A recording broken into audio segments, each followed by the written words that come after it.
All right, I think we're ready. Um, First of all, if anything is not working right, like I forget to switch the camera to the right screen or the sound isn't working, just let me know. Type a message in the chat or something like that so that I catch it. It might take me a while to see the chat, but hopefully I'll catch it soon enough. Um, this is our lecture one for Engineering 220 in the summer 2021. This class is a combination class. It's a statics and mechanics of materials class. So it's not pure statics, it's not pure mechanics of materials. It combines both of them. They're related to each other. Statics in general is forces, how they're going to be applied to different bodies, how they're going to resolve themselves, add together, or even subtract, I guess, add negatively. Mechanics of materials is how that body responds to those forces. So does it stretch or twist or bend or anything like that? And so we kind of put those two topics together. We're going to have, roughly 25 lectures covering these topics. The first third of the quarter is mostly focused on the forces that would cause an object to either stretch or compress, so axial forces. And then the middle third, and then we'll have exam one. And then the middle third is forces that are going to cause a body to bend or flex. And then we'll have an exam two. And the last third are kind of a collection of things, but I guess the theme is forces that would cause the body to twist. The next course after this one would combine all of those together. So maybe a body is stretching, bending, and twisting all at the same time. In this course, we're not doing that. They're independently behaving as either stretching or bending or twisting. We don't combine them together in this course. On the screen, you should be able to see kind of the Moodle page that has the layout of things. In this introduction tab, there's information about how you find the Discord channel. We do have a Discord channel that runs kind of parallel to the course, that if you have a little quick question or even a lengthy question, I guess it doesn't matter, you can ask it over there and either I will answer it or maybe even another student knows the answer to it. So that's helpful. It kind of cuts down on some of the same questions being asked over and over again, particularly since we're not in a classroom. That kind of serves as the classroom where everybody can communicate more easily versus sending emails all over the place. So you don't have to use it, but it is there available if you want to. And then there's how to get office hour type stuff also in that introduction tab. And then you can kind of see what our plan is. The first 2 days, today and I guess Monday's the next one. This is an odd class. It's Monday, Wednesday, Thursday instead of Monday, Wednesday, Friday. So don't get confused about that. It really is Monday, Wednesday, Thursday. So the first two are really just forces. This is more statics type stuff. And it's stuff you probably have already seen, but we're going to go over it just to make sure that you've seen it and we're not jumping too far ahead. Then we'll get into some of the mechanics. There are these quizzes. There's going to be 5 of these labeled quiz 1. These are all in Moodle. I'll open them up. They'll stay open for a couple of days. You have different times, about 30 minutes or so, to finish each one once you start it. They are, what I would say is these quizzes kind of cover the basic type topics. So they're the ones that kind of give you a checkpoint that if you do perfect on the quizzes, then you are at least going to pass the exams probably. The quizzes are open book and everything though, so you could go in and get resources that you may not have on the exam available. And then there is exam 1. I don't plan to change any of the exam or even the quiz dates unless something really important happens that we have to. But these should be the exam dates. The way the exams work, there's 3 of them. There are 3 of them. Is they are held in Moodle. So in general, you can watch these videos at any time or watch them multiple times if you want to. But the exams, as much as possible, need to be done during this time slot. But if you're at an internship or something where you don't have this time slot free, then you can arrange for a proctor to proctor your exam outside of this 12 to 150 time slot that is the preferred time for the exam. But if you have a reason that's a good reason that you can't take it during that time slot, let me know and we'll sort out a proctor. There are different ways you can get the exam proctored. There are online options, libraries do proctoring, other universities do proctoring, depends on where you're at. So let me know in plenty of time, though, a couple of weeks before each exam that you can't do during the regular time slot. Assuming you can do them during the time slot, you'll log into Moodle. I'll run a Zoom server so that I can kind of watch you and answer questions at the same time while you're taking the exam. And you'll just take it in Moodle, and that will be the best way to do the exam. But like I said, we can do proctors if you need to. There are references to, like on this July 28th trust project. So if you take this course in person, then it's much simpler to go in, and the trust project is you physically build a truss out of masonite, laser cut masonite. You design it and build it and test it. But since who knows where everybody in an online course is even located, what we're going to do instead is we'll do the same type of thing, but we're going to use SolidWorks to design and assemble and simulate the performance of the truss. So it'll be a digital version of the assignment. It'll still be group work, but it will be digital. You won't have to worry about trying to figure out how to actually get the thing laser cut wherever you're at and all that kind of. It would just be too difficult. So it will be a digital thing, which does imply that you will need SolidWorks. So if you don't have SolidWorks, you do need to work out getting that installed. I assume you do have SolidWorks, but if for some reason you don't, then there are 2 lab assignments. Here's one of them. July 26th is lab 2. 2 lab assignments and the group project that you need to have a license for SolidWorks. I guess you could do these things in Fusion 360, which is free. So if you just can't figure out SolidWorks, how to get it on your computer, you could do them in Fusion 360. I don't actually care what software you use, but there are simulation type things that need to be done in software. And I'll show you how to do them in SolidWorks. I don't have the capacity to show you how to do them in every possible package of software. So I'll show you how to do SolidWorks.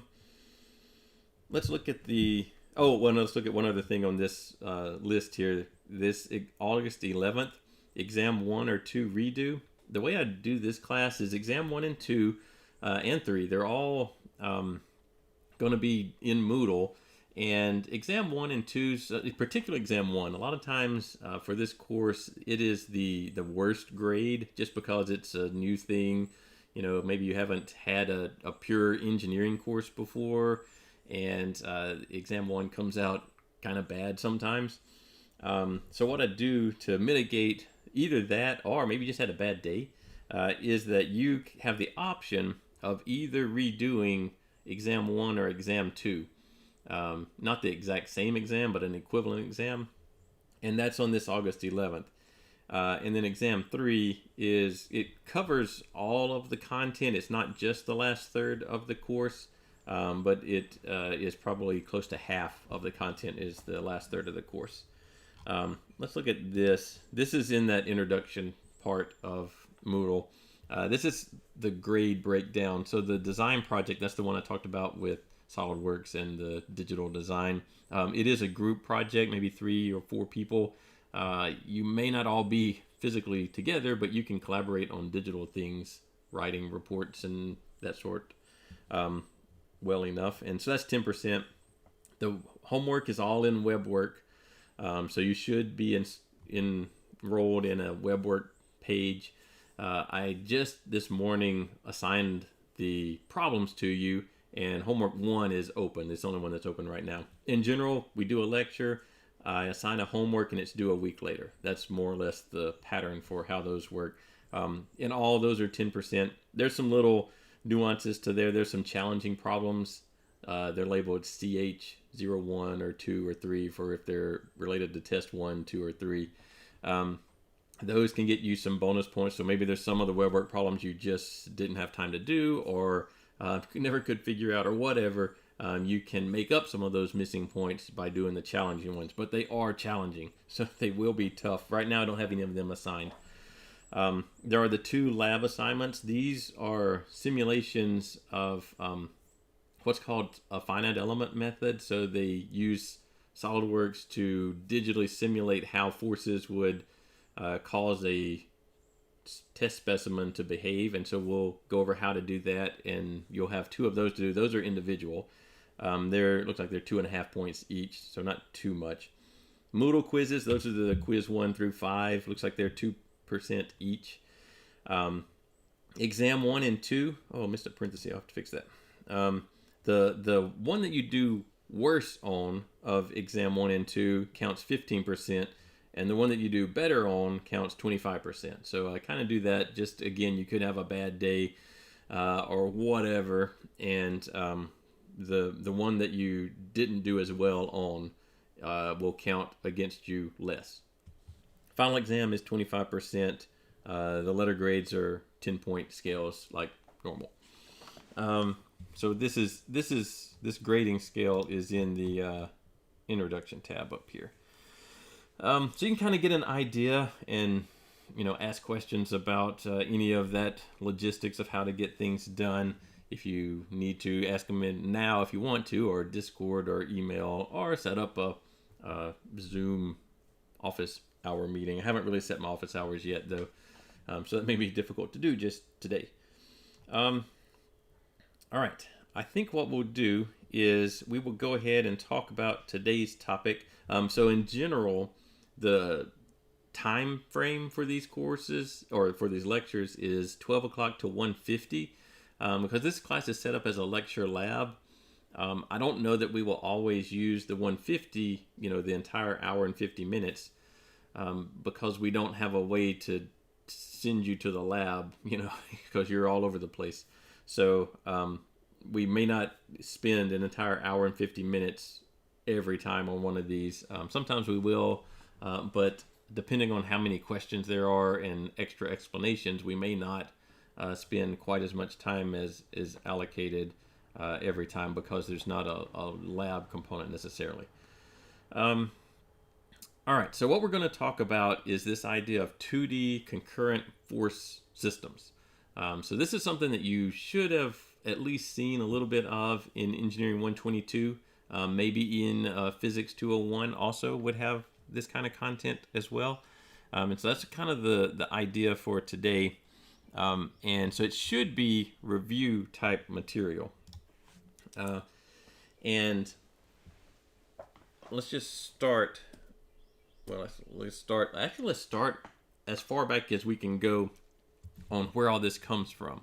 So at some point, 300 BC or whatever, Aristotle is kind of the expert on everything, including, anything to do with, I don't even know if they had the term laws of motion at the time, but that sort of thing. And so they as far back as 300 BC, they had ideas about these patterns and things. Now his world kind of existed of 4 elements: earth, wind, fire, and water, and everything kind of behaved based on how it was transitioning from one of these forms to the other.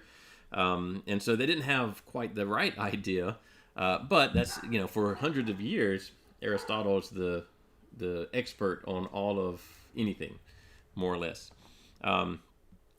Eventually, in the 1500s, Galileo comes along, and there's other people in between here, but Galileo comes along, and, we think of him as the telescope and, things like that, and kind of relate some of his ideas to Copernicus. But he also is considered the father of modern physics. And so he builds some ideas about how objects actually move and how they behave. There's the, not necessarily true, but the stories of him dropping a rock and a feather off of the Tower of Pisa and watching them fall at different rates and wondering why they are doing this. I don't know if that actually happened, but it's associated with him. And then so not too long, 100 years or so after Galileo, Newton comes along, and he does a much more thorough job of trying to describe these laws of motion. And he comes up with a whole book, the Principia, gets published in I wrote it down, 1687. And so that's not that long ago in the span of where we started with Aristotle in 300 BC to now, or 1687, and then to now. That's not that old. It's several hundred years, but not that old. But these laws, and he ends up with 3 laws that we probably could recite in some form or another. In fact, why don't we look at what those are? So Newton's laws, the first one has to do with objects at rest or in motion. So objects at rest will stay at rest, and objects in motion will stay in that kind of motion unless some external force acts on them, either stopping them or starting them, or slowing them down or speeding them up, or that sort of thing. So that is kind of a sentence version of Newton's first law, objects at rest. We'll just, and then blah, blah, blah, and objects in motion. And then the key part of that is unless external force. So unless this external thing affects them, they're going to keep doing what they were doing. And so that's an important idea. The second one is whenever there is some sort of external force or some kind of stimulant to this body, then the acceleration that the object experiences is proportional to that. And it's also inversely proportional to its mass. So big things take more to get going. We write this as F equals ma. So we write that to describe Newton's second law. Let's go ahead and we'll come back to that one because that one's going to be pretty important for us. But let's go to the third one first. When a force is applied to a body, there is some sort of opposite reaction. So this one is also going to be important to us in the sense that everything that we do is going to have some sort of reaction to it. Maybe it's that things start moving, except that this particular course is called statics and mechanics of materials. And so the static part means that we're not moving anything. We're not translating anything. We will have instances at the end where things rotate.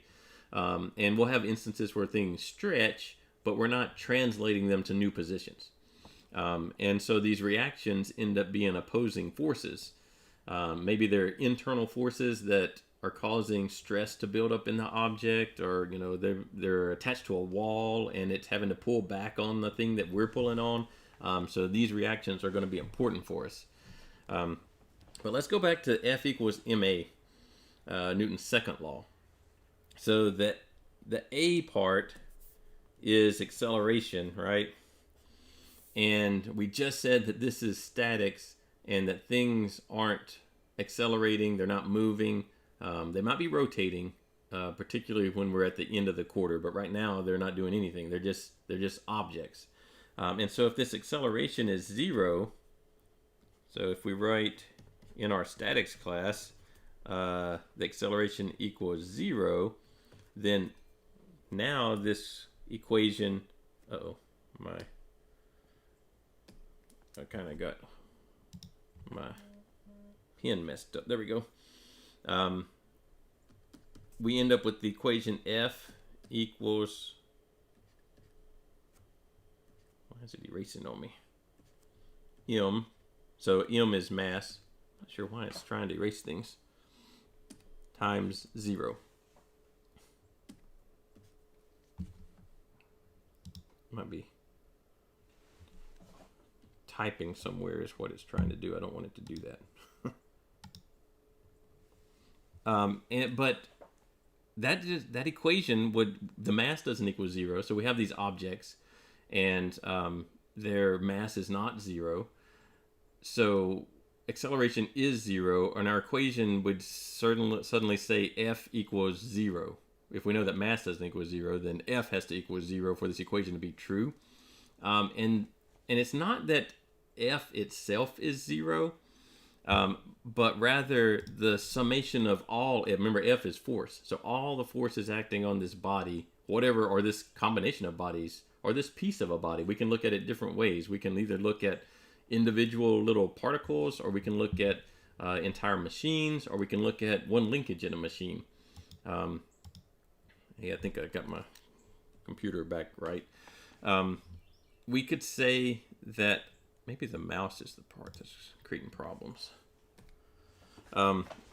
We could say that the summation of all the forces equals 0. Instead of writing this equation, we will write that the summation of all forces equals 0. Now we're going to write it a little bit differently from that because, if you have forces, let's say you have two forces acting on an object, you can't necessarily just add them or subtract them together because they may not be in the same directions. And so instead of this equation, we're going to break it further into four individual equations. We're going to say that the summation of forces in the x direction equals 0. So all of the forces in the x direction that are applied to this object, whether they're reaction forces or external forces or whatever they are, the body that we're looking at, all the forces in the x direction have to add to 0. If that's not true, then this body is moving in the x direction, and we're in statics, so we know it's not translating in the x direction, so this has to be true. And then you can probably imagine at least two of these equations. Same thing for the y direction. All of the force components in the y direction have to add to 0. So if we have one going up, we have to have the same amount going down if we're assuming y is vertical. And then the z direction, same thing. And there is one other that's not as obvious, and we won't get to it for a while, but I'm going to go ahead and write it down. The summation of moments. So this m is for moment. So this is that the body that we've got isolated here in our analysis is not rotating about some point. It's not orbiting some point somewhere. And that one, we'll get to that one later. We don't need it just yet. In fact, I started out by saying that we were talking about 2D concurrent force systems.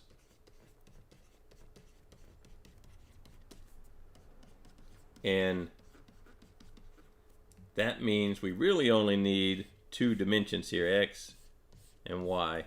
So we don't have to worry about z even. Next time on Monday, we'll actually do some three-dimensional concurrent force systems. We probably should define what concurrent means. Get something to drink. If we're going to talk about concurrent force systems, we need to know what concurrent means. So concurrent, this word concurrent in our definition or heading up here is why we don't need to know about these summation of moments just yet. So what concurrent means is this, at least when we talk about force systems. It means that all lines of action, so we'll have to define what those are, intersect at one point.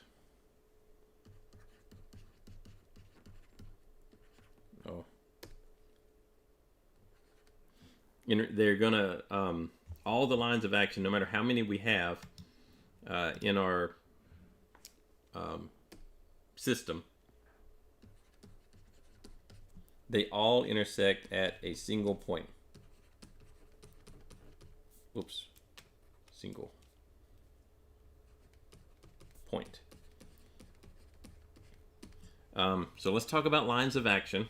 Before we do lines of action, let's talk about what it takes to define a force. So there are three things that you need in this kind of class to define a force. Really, you've heard of magnitude. So that's how big is the force? Is it 10 pounds or 50 newtons? That does remind me, this course we do switch between pounds and newtons, the US and metric system. You might even have some problems that intentionally mix those systems together. So you do need to be familiar with converting between the US system and the metric system because there will be problems that exist in both systems. Most of the time when I'm talking about content, doing a lecture, I'll probably be using the US system, but occasionally we'll use the metric system, and sometimes we'll even mix them together. But this magnitude is, what's the size of the force? So you probably have heard of that. And then the other one that goes with that is direction. So what direction is the force vector pointing? Is it up or down or some angle in between there? Is it left or right? The direction of it. This is a lot of times measured as an angle from some reference axis, a lot of times. The third thing that we actually need when we want to apply this to some sort of actual machine is a point of application. It's fine to just have a bunch of forces and figure out how to add them together and find their resultant. But what we really want to do with this course is we want to use these forces to determine what's actually happening in the real world. And if we physically put all this together, what's happening to the body that we put all these forces on. And to know that, we have to know where we put the forces. And so we do need a point of application. So a lot of times when you have a force, let's see if I can get some room here in our little page. I need it to scroll. There we go. A lot of times when we have, hold on, there we go. We want to represent a force. I'm going to try to color code most things that we draw. So reference systems like X and Y axis, I'll usually use green to show the X and Y axis. Most of the time we'll have X being horizontal and Y vertical, although that's not needed necessarily. All that you really need is your reference X and Y to be 90 degrees from each other. But most of the time we'll put X as horizontal and Y as vertical. And then we'll have some, force vector. In general, the better effort you make to draw the force vectors relative, their length relative to their magnitude. So if this one is 50 pounds, let's say, and I draw a 25-pound vector, I should draw it half this length. The better you try to accurately draw them, the more useful the picture will be that you're drawing, this diagram that you're drawing. It'll actually give you more information than just randomly drawing lines and drawing them at angles that are not really representative of the actual angle. So there would be our magnitude, and we sort of have a direction, but most of the time our direction, needs to be measured somehow. Let's say this looks like 40 degrees. And our point of application is the origin right here. And again, in a concurrent force system, we said that all lines of action for no matter how many forces we have on a object, and this is true for 2D or 3D, all the lines of action intersect at a single point. So now we've got a force out here. It's completely defined. We've got a magnitude, a direction, and a point of application. Let's talk about the line of action for this thing. So this force, how you create the line of action is you just extend the force vector itself. So the red line, you extend it in both directions as far as you want to. And that extension or the vector itself, either one, that is the line of action.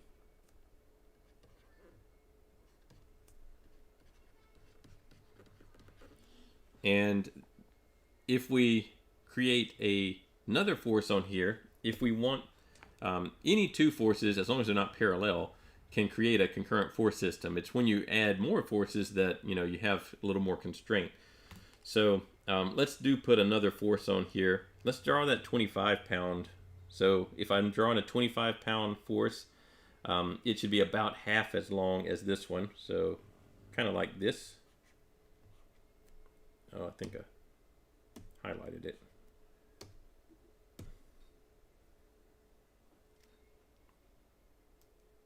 I don't want it actually highlighted.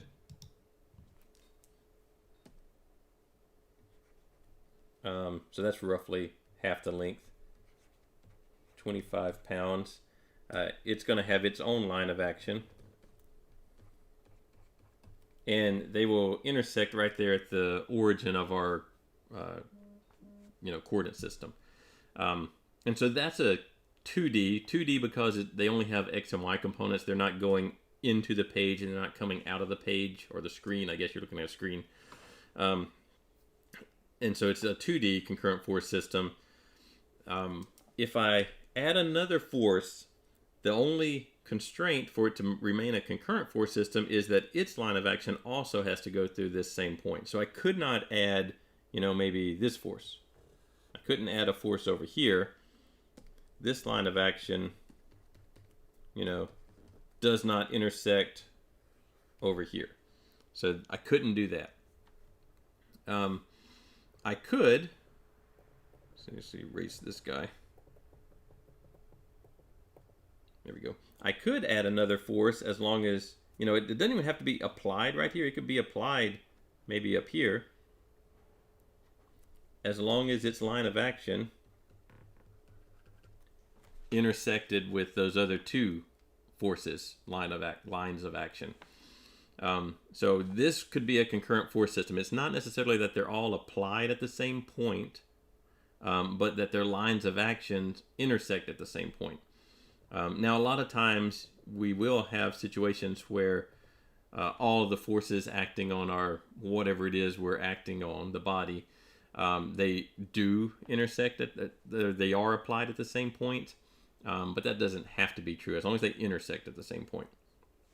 Okay, so that's the concurrent force system part.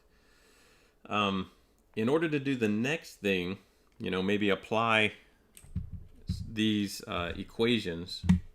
There's our, this x and y summations equal to 0. In order to do those, we need to know or make sure that we know how to create x and y components. So let's talk about that for a little bit. And this course, I'm going to present things assuming that we're doing x, y, z components. You can totally do I, J, and K, vector addition and cross products and dot. You can do all of that to solve the same problems, and I don't mind if you do that. Everything I'm going to present is going to be X, Y, Z force components, though. So just a disclaimer up front that if you want to, you can use vector math to solve a lot of what we're going to do, particularly the static stuff. But I'm going to present it with X, Y, and Z force components. So let's talk a little bit about force components.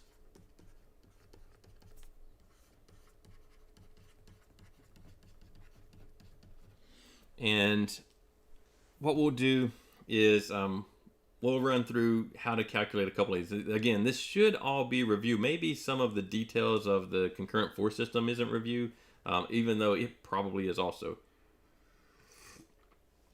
The goal for today is to make sure we're all starting at the same point. So if any of this doesn't look like review, then probably need to spend a little bit of time going over that concept or asking questions about that concept that doesn't look like review. Because Monday will be kind of review, except we go to 3 dimensions. and you probably haven't done that yet, at least not in any of the courses you have taken. You might have done it outside of a class somewhere. And then on Wednesday, we'll jump into stuff that is probably completely new. So we're doing all this to make sure that everybody's starting out on the same page. So force components. Let's draw that 50-pound force again, and figure out some of its force components. Oh, just a little aside, since I noticed it on my drawing here. These arrows, if you're actually trying to be careful and draw correct arrows according to, like, back when you hand drafted and drew all this kind of stuff, the arrow itself even has a way to be drawn. And what the recommended size for an arrow is more or less like this, where this would be 3 units and this would be 1 unit. Now you don't literally go out and measure this stuff, but roughly 3-to-1 length to how thick the arrow is. So that's completely unnecessary, but it made me think of it because I drew this Y arrow kind of badly. So you'll get some extra information there. All right, back to our regular stuff. We're trying to draw our 50-pound force at a 40-degree angle. Was fine. I drew it more or less at a 45, I guess, but it'll be all right. I don't want to use a 45-degree angle just because it might lose some of the meaning. So we're going to call this 40 degrees. All right, so there's our force, 40-degree angle, 50-pound magnitude, and it's applied at the origin of our coordinate system. What we need to do, remember we have these 2 equations that we're working on right now. Summation of forces in the x direction equals 0. This is for, I guess I didn't actually use this word. These equations are for equilibrium.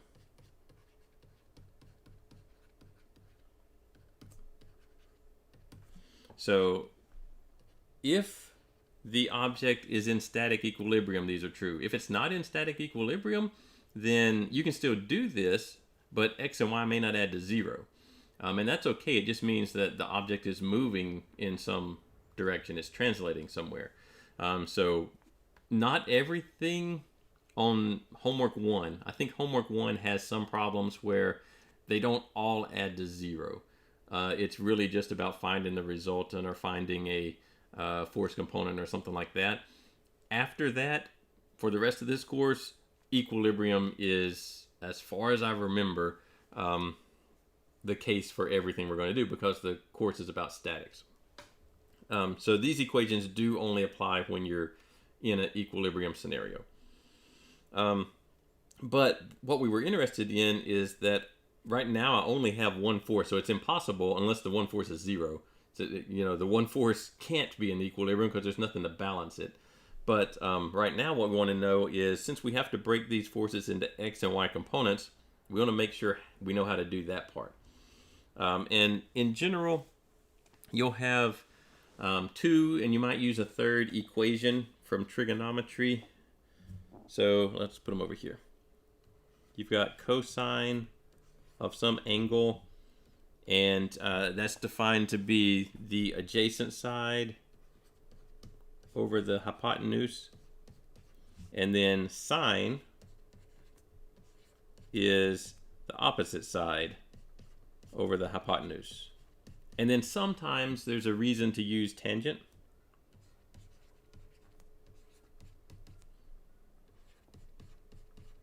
Opposite over adjacent. And what I've drawn doesn't even have a triangle on it, so we need to actually go put a triangle here to see what we're talking about. So this 50-pound force at a 40-degree angle, it has an x component, so the component of it that's only in the x direction, if I just basically project down to the x-axis, make it a little thicker so maybe we can see it better. This component, that is the x component of the 50-pound force at a 40-degree angle.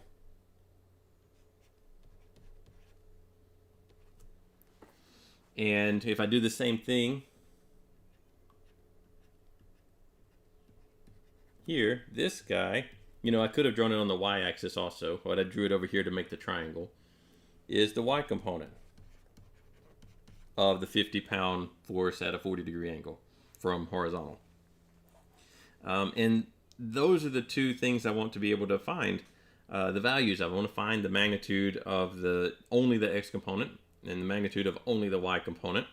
And I can use these cosine and sine equations.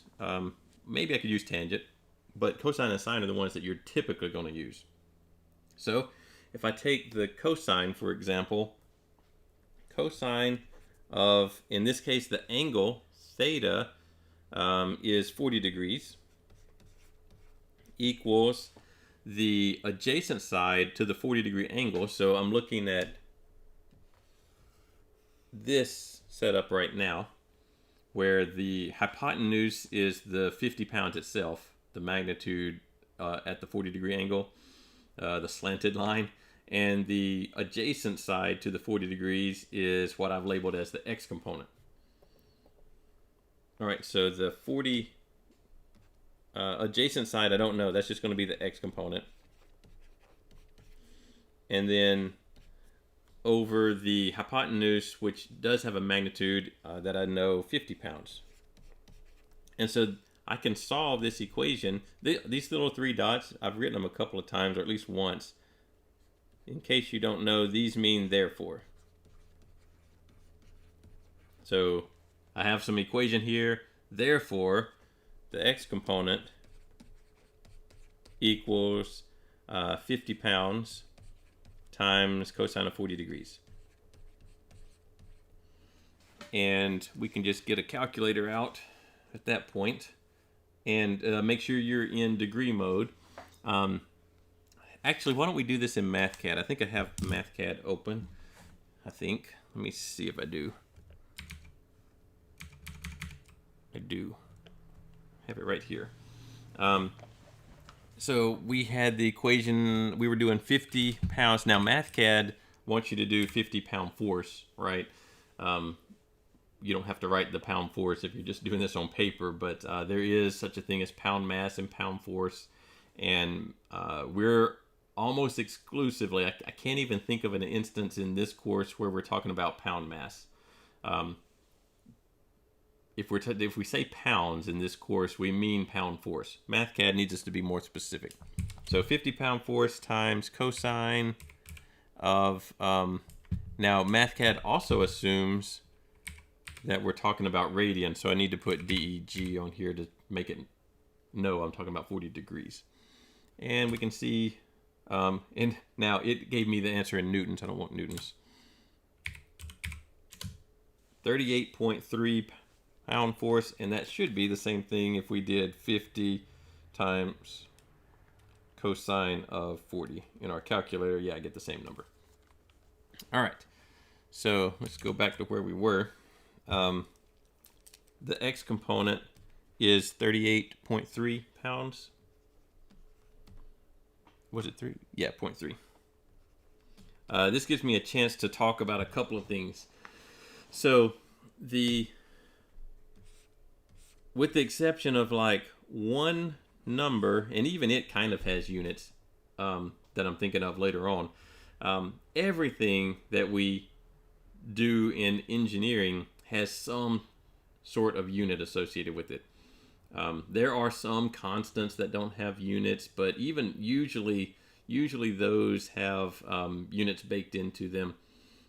Maybe if it's like a curve fit type equation, there might not be units that are easily found. But in this course, everything has a unit. There is one term that is a percent, but even that's kind of a unit. But you could express it as a decimal number with no, even percents associated with it. But everything has some kind of unit. So be sure when you're writing these numbers down. I know it takes extra time and space to put degrees and pounds and inches on everything, But we really need to have units on all the numbers because we are mixing, or we're potentially mixing different unit systems. And so I need to know that, if this is pounds, but my other numbers are newtons, I can't just add those together. I have to convert. The other thing it lets me talk about is I can, assuming I drew the picture to scale more or less, that's more or less 40 degrees, and well, the 50 is doesn't have a point of reference here, that the length of this x component does look like, it's definitely shorter than the length of what I drew for 50, and I could believe that it's 38.3. I don't think I'd ever estimate 38, but based on this length, I would say that it's around 40 pounds. It's around 80% of the length of the 50-pound line. And so if you're more careful with drawing the diagrams, you can use them to inform kind of your checks. This line looks like, oh yeah, I could believe that 38 is the length of that line if that other one is 50. And you can kind of do some mental checks to make sure that you're more or less in the right ballpark. Let's do the y component. So this one, if I'm using that same 40 degrees, then I need to use the opposite, which is the sine. Sine of 40 degrees equals the opposite, which I've labeled as y component, over the hypotenuse, which I have shown as 50 pounds. So therefore, the y component equals 50 pounds times the sine of, I clicked off of it. Let's go over to MathCAD and type it in. Maybe it'll be better by the time I get back. Pound force times sine of 40 degrees, and we want that in pound force, 32. All right, 32.1. That gives me another thing to talk about. Let's write that down before I forget it. So 32.1 pounds. The thing that this gives me a chance to talk about is the actual number that MathCAD gave me was 32.139 pound force. And I wrote down 32.1. So how do you know where to chop off the decimals? You can certainly use significant figures.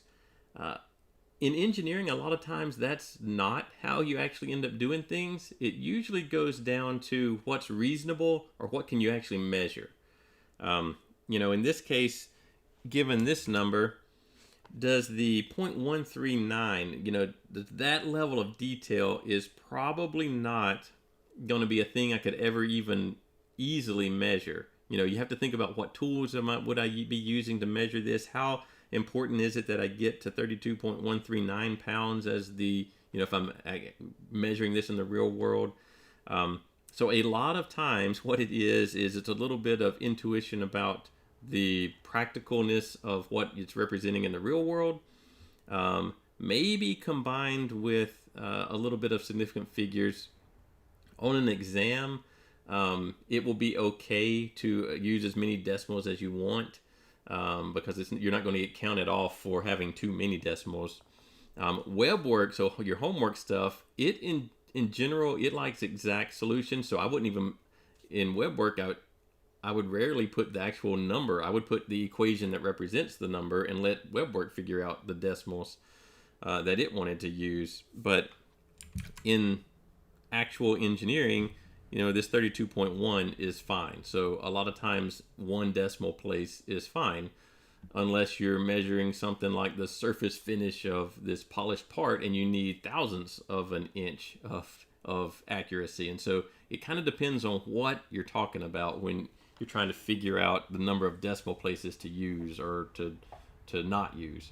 As far as the course goes, as a general rule, probably try to use 1 decimal place, maybe 2 decimal places, and it will change depending on if we're talking about a very tiny quantity that you need to have more decimals to even represent.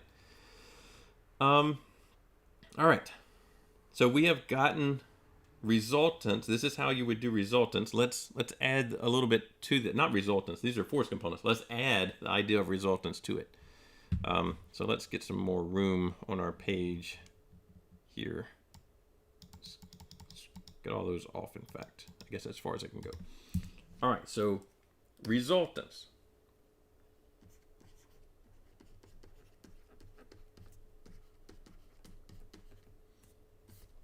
So what we mean here is we have two or more force vectors applied to some kind of body. And we want to figure out the equivalent result of all of these forces. So right now, it's not necessarily true that these are in equilibrium. So this is like the one day or whatever where we're not necessarily talking about statics. We're just talking about the mechanics of how to... Mechanics isn't a good word because that means another thing in this course. The process of adding forces together to create a resultant. So let's create a new... whoops, let's not make it go upside down though.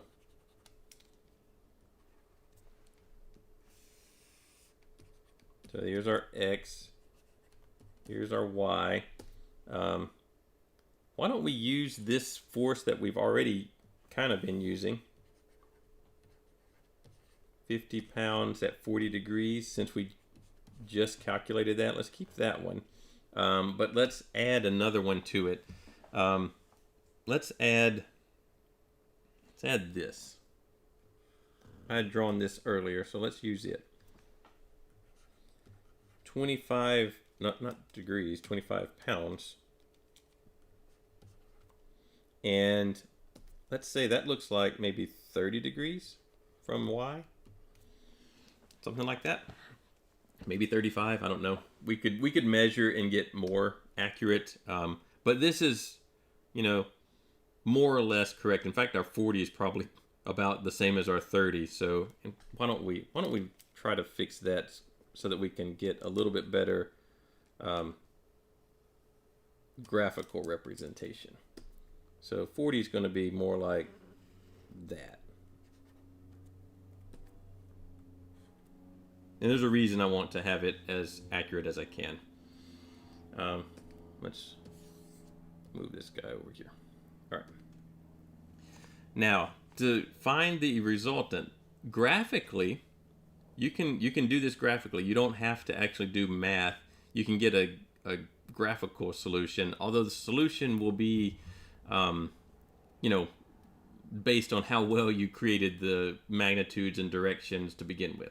Let's say that I took my time and maybe even a protractor and ruler and measured all this out, and these are actually more or less correct directions and lengths. What I could do to graphically solve this is I can take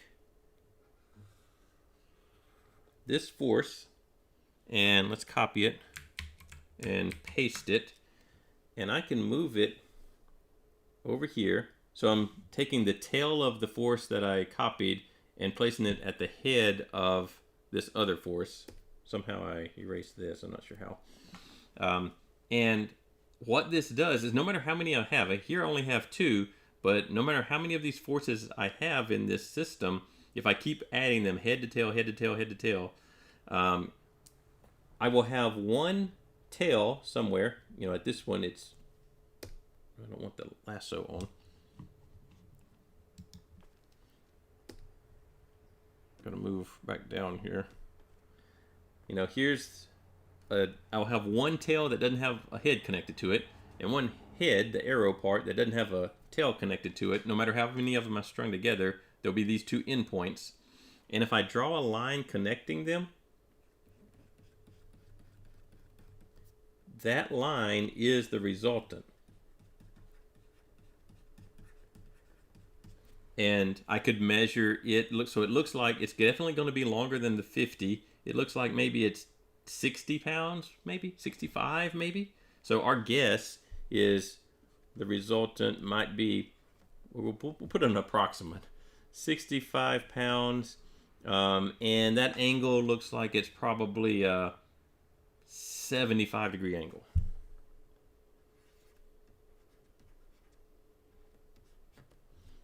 from X. Anyway, so we can get an idea if we draw these accurately, and we're relatively careful. And the more accurate and careful, the better the idea. But for what we're going to do, we don't want to actually use that as the solution. We just want to use that as a check that what we do calculate ends up somewhere near 65 pounds with 75-degree angle from X. If we're nowhere near that, then we can at least assume that we probably made some sort of error. So what I would recommend is, taking a little bit of time to draw your forces relatively the right direction and length. And then you can graphically determine a resultant and see if your answer you calculate is near that. So let's actually calculate the resultant and see what we end up with for real.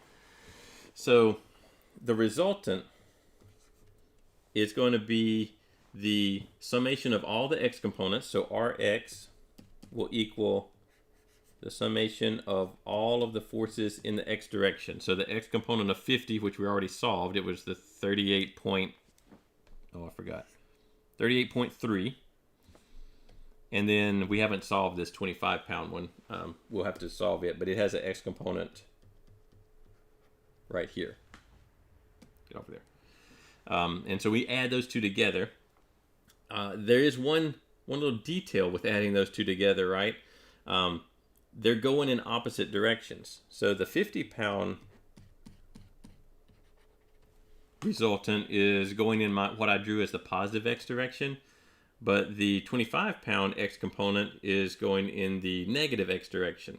So there's a couple of ways you can do this. You could either just assign all the ones that go in my positive X direction positive signs and all the ones that go in the negative signs, or you can use the trigonometry itself to assign the positive and negative signs. I'll do one both ways. So this one, we're just going to assign the negative component. We're going to assign the negative sign. So negative, well, hold on, I haven't written the equation yet, have I?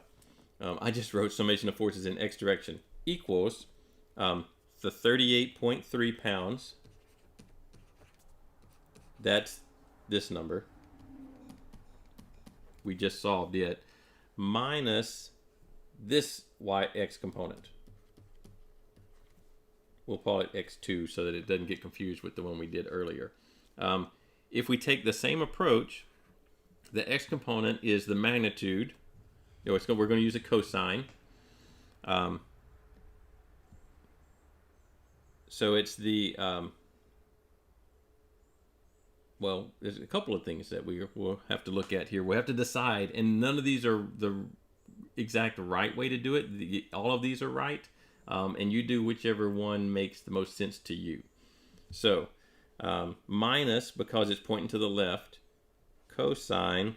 And now if we're using cosine, that means we're using the definition of cosine, which is the adjacent value over the hypotenuse. So that would be adjacent over hypotenuse, and the adjacent over hypotenuse, that includes this angle, which we didn't actually label. We labeled the 30-degree angle. So again, if this one is 30, then this one must be 60 in order for it to be a 90-degree angle from between the X and Y axes. So this is a place where you could potentially, make a careless error. You could accidentally come in here, cosine of 30, 25. I didn't write the 25. I could leave a number out, and that could be a careless error too. 25 pounds times cosine. If you're not thinking, then you do cosine 30 degrees. The problem with that is that would be the component that lines up with the y-axis, because the adjacent angle to the cosine, or the adjacent side to the cosine of 30 degrees, is the y-axis. So you do have to be careful with these things. So we'll use cosine of 60 degrees to get this side. All right. We need to do some math to figure out what that number is, though. I don't know. 25 times cosine of 60. 12.5. So our equation is then 38.3 pounds minus 12.5 pounds, which equals a positive 25.8 pounds. All right, now let's do the y components. The y component of the resultant of our force system, the 50 pound and 25 pound, is the summation of all of the forces in the y direction. And if this is in equilibrium, then this summation equals 0. But this little system is not in equilibrium. You can look at it and tell it's not in equilibrium because there's nothing pulling down on it. There are two forces, the 50 and the 25, both pulling up, at least partially up. One's pulling left and one's pulling right. So you could see maybe those balance out. They don't. You know, it pulls more to the right than it does to the left. But you could at least imagine there's some resistance there. But there's no resistance for pulling upwards. So it's not in static equilibrium. So this summation of forces in y does not equal 0. It does equal the y component of this resultant here. Let's see, we did calculate the y component of the 50 pounds. It was 32.1 pounds. I'm going to give it a positive sign because it's going up. This time, I'm going to let the trigonometry itself determine the sign that I should add on the y component of the 25. So to do that, you put plus, and then it's 25 pounds.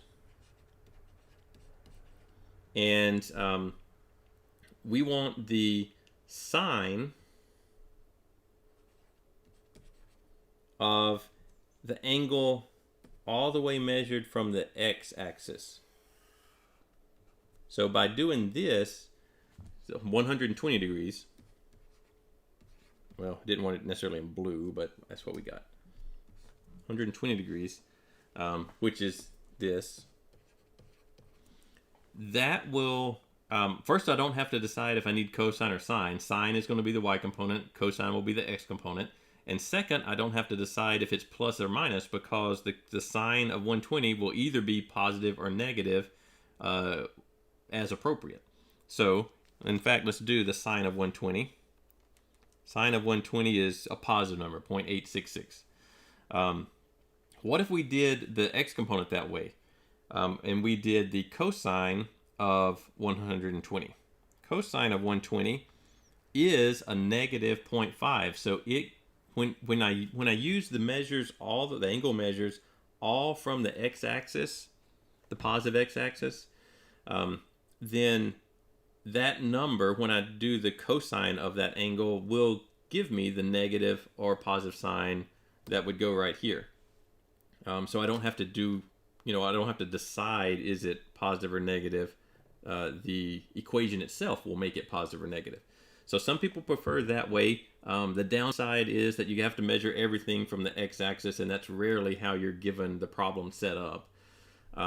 The upside is that you don't have to try and figure out should you use sine or cosine, other than x components are all cosines and y components are all sines. And you don't have to know if they're positive or negative because the equation will determine if they're positive or negative. So it's got some benefits, but it might not be, some people it's just simpler to, all right, that one's negative because it's pointing left. These two are both positive because they're both pointing up, and it's simpler to do it that way. So you choose what makes the most sense to you. Practice both ways and see the one that's more comfortable. So let's see what this does equal. 25 sine of 120 is 21.65.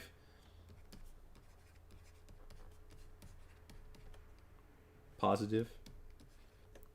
I've used everything else as 1 decimal, so let's make this 1 decimal also. So it'll be 0.7. All right, so 21.7 plus 32.1 is 53.8. Okay, so what do I do with those numbers? So those are the x and y components of the resultant. So R, if I make R the magnitude of the resultant,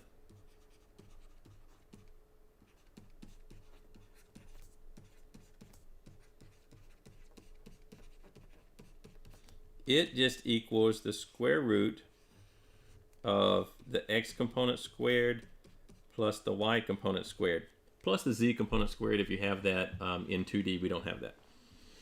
So that's the square root of 25.8 pounds squared plus 53.8 pounds squared. Didn't make my symbol long enough. We estimated that this was going to be somewhere around 65 pounds. Let's see if we're anywhere near that. 25.8 squared plus 53.8. Are they both 0.8? Yep. Squared. 59.7. Not horribly off. We probably could have guessed closer than that, but 59.7 pounds. We had written down that we thought it looked like 65, but I could totally believe it's only 60. That's because I didn't measure any of this. It's all kind of, eyeballed. We did estimate the angle being 75 degrees from x. To find the angle, you can use the inverse tangent. So theta of the resultant is the inverse tangent of ry over rx. So all you're doing is solving. Remember, I wrote the tangent equation way earlier, somewhere right here. Opposite over adjacent, and we're just solving the inverse tangent of that. So let's see what our ry was, 53. Let's move that down a little bit. It's kind of cluttering with the other stuff. Okay, y 53.8 pounds. X was 25.8 pounds. These both have positive signs on them, so that puts them in quadrant 1. If we had a positive y and negative x, that's quadrant 2. Negative x, negative y is quadrant 3. Positive x, negative y would be quadrant 4. And let's see what this equals. I didn't write that right, did I? I didn't write my inverse tangent part. There we go. So 53.8 divided by 25.8, and we need the inverse tangent of that number. 64.4 degrees. So we were off a little bit, but within reason. I had guessed 75 degrees, and again, I didn't draw everything super accurately to scale, but doing this was our guess based on our picture, gives us a little bit of confidence that we did the math right, because we got numbers that were reasonably close. Not exact, but reasonably close.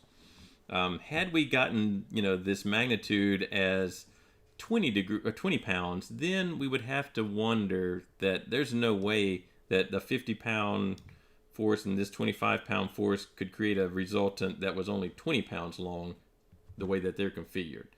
So doing as best you can to quickly draw the correct magnitude and direction will give you a little bit of check without having to, go back and recalculate everything, that you were correct when you did your calculations. All right. So that gets us, let's see, we're about an hour in. We technically have more time. I think what we need to do is do a little bit of the equilibrium part, and that should probably get us far enough along that you can test out homework 1.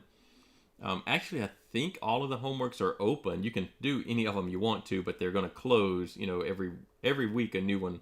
Well, everyone gets 1 week to be worked on after the lecture, basically, is how that works. So I would start on homework 1 just to make sure that we are on the same page with stuff. But you do have a whole week to finish it. All right.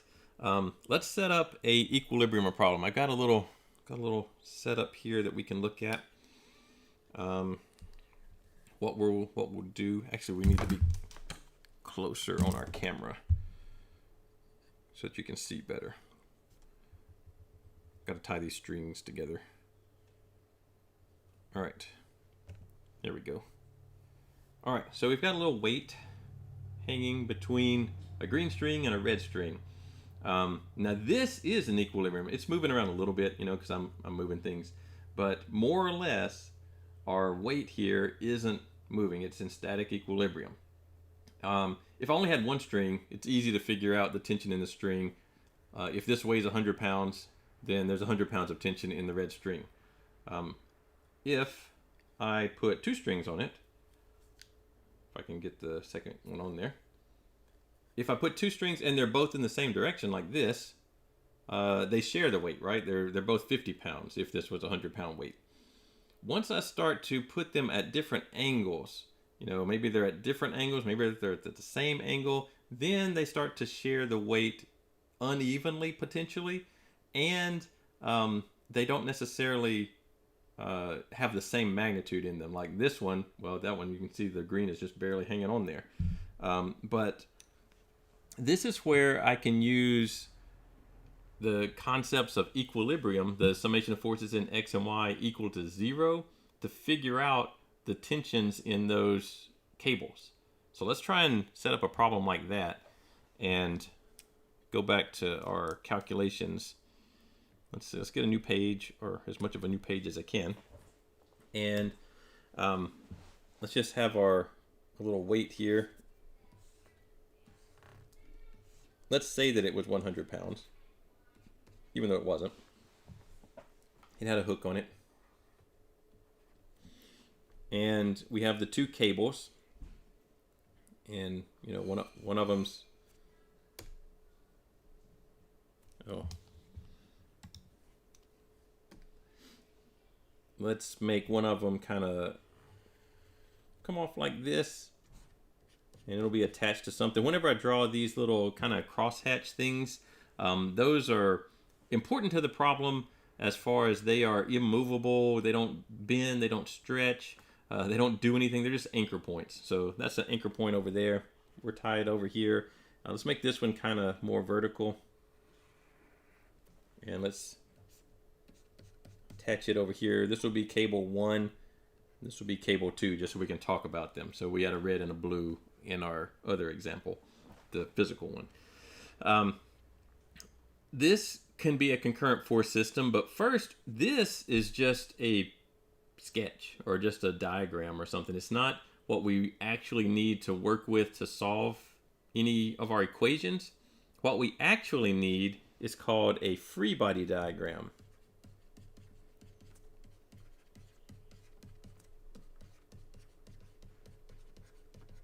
And every part of engineering has some sort of diagram that represents the system that you're working on. There's a control volume, or there's a circuit diagram, or in mechanics, there's a free body diagram. So what the free body diagram is you take some body.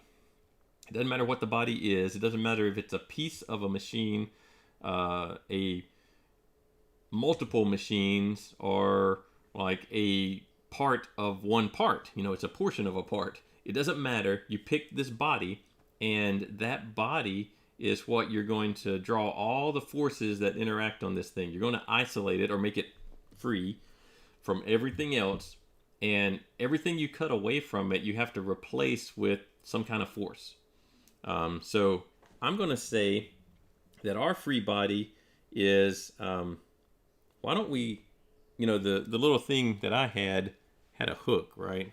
Had a little hook on it. Why don't we just make it a closed circle just to not confuse things so much? So we're going to make it into a circle. And let's say that that circle is the body that we're interested in. So in ours, step 1, we got to isolate the body.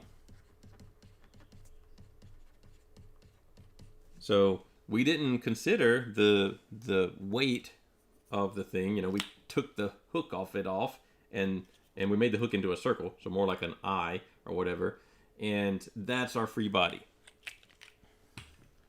So isolate the body. That means, one way you can think of it is you can go in here and kind of cut it out of your drawing that you've drawn, and then we're gonna draw the body, the isolated body. So we'll isolate the body and draw it. Let's get a little more. Right. Oh, I can't get it to go. There we go. There we go. Perfect. I'm going to draw it a little bigger than what we had here, but not a lot, because the body, right now, we're not so interested in what the body is doing. We really want to just find the forces in the cables and things like that, until we know the mechanics of what do these forces do. So I actually may not draw it that much bigger, but we'll draw kind of big. We'll draw it this size. Let's make it a ring. We don't need that extra little line on it, but it got on there. All right. So we've isolated it and drawn the body. Now we need to replace anything that we cut away with a force. So replace, I'll call them interactions with forces. We're making this body, the free body, kind of like floating in a vacuum. So anything that was acting on this, we need to replace it with a force to represent the action. So for instance, it was connected to this thing, which was 100 pounds. So the force of gravity was pulling this thing down with 100 pounds. And I'm going to show that on my free body with an arrow going straight down. And it's 100 pounds. I'm assuming gravity is acting directly downward. That's going to be most of the time true, unless we're somewhere other than on the surface of the Earth. Other interactions that we could have electromagnetic stuff going on. There could be wind blowing on this thing. I'm going to assume all of those are really small compared to the 100-pound force, and I'm not going to worry with those, but they're possible. If you had a sign like a billboard on the side of the road, it probably does have a significant wind load you have to deal with. But our little ring here, I'm going to say it doesn't have a significant wind load. But it does have cable 1 and 2. So what I'm going to do is I'm going to, kind of draw a little piece of cable. I guess I'm doing 2 right here. I should draw it at the same angle as I drew the original one, though. So it's more like this. So there's cable 2, and then we cut it up open right here. Cables really can only have one type of load in them, and that's a tensile load. And I'm going to show that as an arrow pointing away from the body. That's a tensile force. And I'll just call it T2.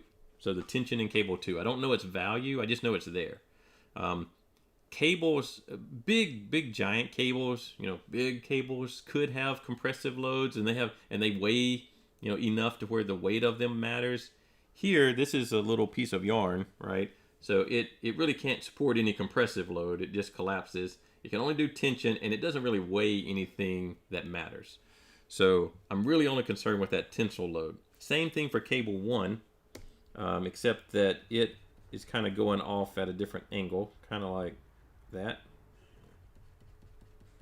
And it has a tension in there, T1. So I've replaced all the interactions that are important. Maybe I should put, important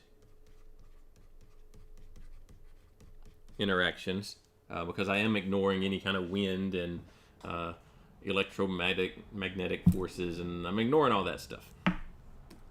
3, I need to label any variables, which I kind of already did, and known values.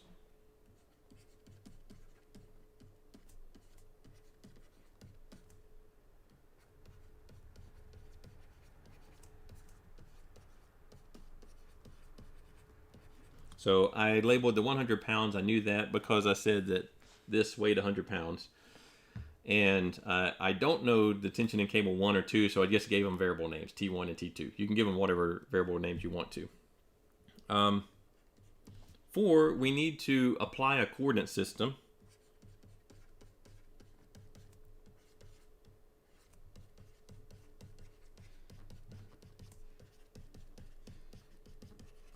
And for concurrent force systems, it's usually best to put the origin of your coordinate system at the point of intersection for all your lines of action. So for my lines of action, they all kind of intersect right there, it looks like. So I'm going to put the x-axis here and the y-axis here. And then finally, label any dimensions.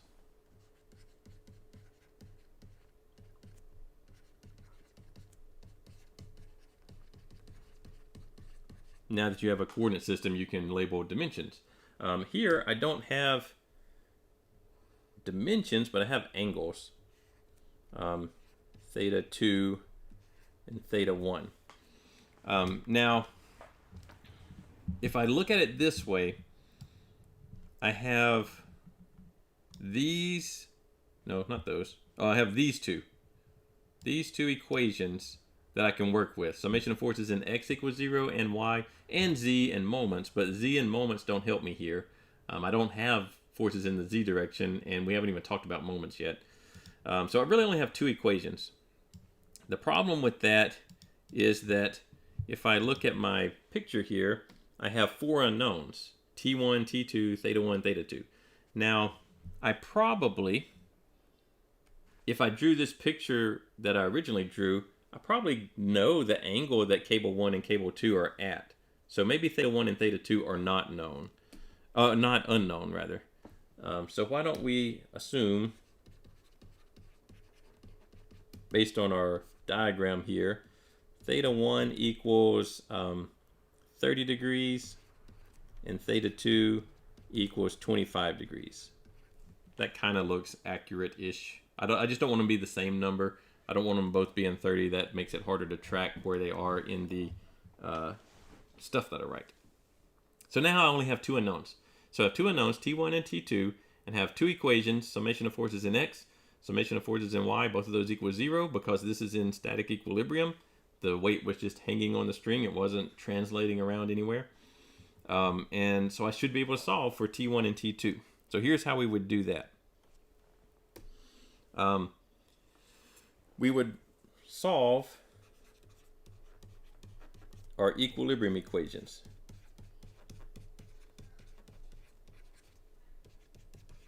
So this is different. It's going to look the same as what we did here when we found the resultant, the x and y component of the resultant, except that when we add up all the x's, they have to add to 0, because if they don't, then our little ring, our free body in our free body diagram, is moving in the x direction, and it wasn't. It was just hanging there. And same thing for the y direction. It wasn't moving up and down. It was just hanging there. So it's going to look like what we just did with the resultant, except that now we can say, instead of all of these x components equaling rx is 0. So, and if you don't know which one to do, if you don't know if you should write x or y first, it really doesn't matter. Just write both of them. Sometimes it is simpler to write one before the other, but in this case, it's not. It doesn't matter. So let's just write both of them.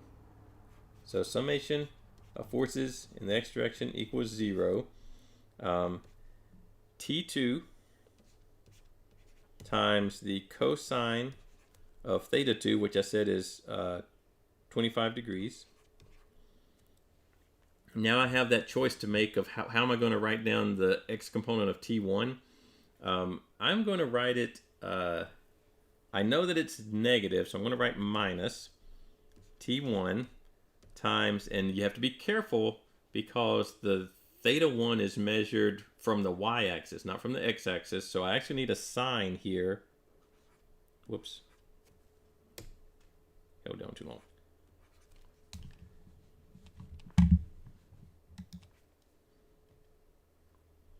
Sine of, and that one was 30 degrees.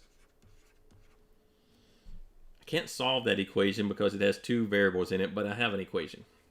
And then I can write summation of forces in the y direction equals 0. Both of these are positive. They're both pointing kind of upwards. T1 is clearly upwards, and T2 is, it's slanted a little bit upwards, so it's still a positive y component.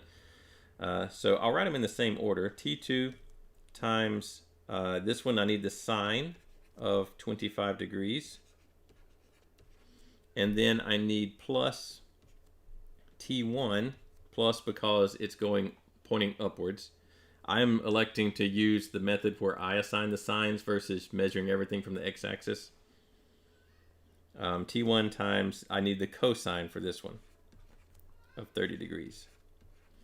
And now I would have two equations with the same two unknowns in the equation. So I have a system of simultaneous equations that there are a multitude of ways that we can solve.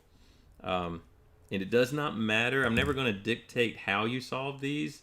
On Monday, we'll have systems of 3 equations. And so however you want to solve these is up to you. If your calculator can solve them, I believe mine can. If I have the right calculator with me. Maybe I don't. Yeah, I do. All right, so I'm going to use two unknowns. I'm going to put in that my first coefficient for, well, I did T2 first, so that's fine. Cosine of 25 degrees.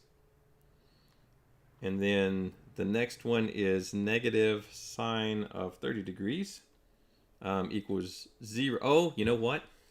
I did make a mistake because I left something off.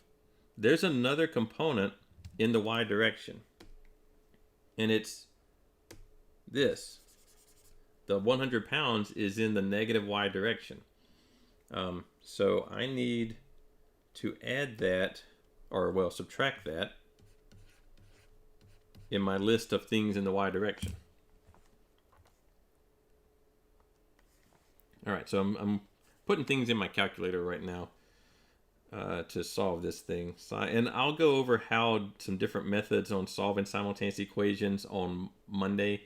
I'll do MathCAD. I don't know if it's very valuable to show you a particular calculator because you'd have to have the same calculator. But I'll show you how to do it in MathCAD a couple of different ways. I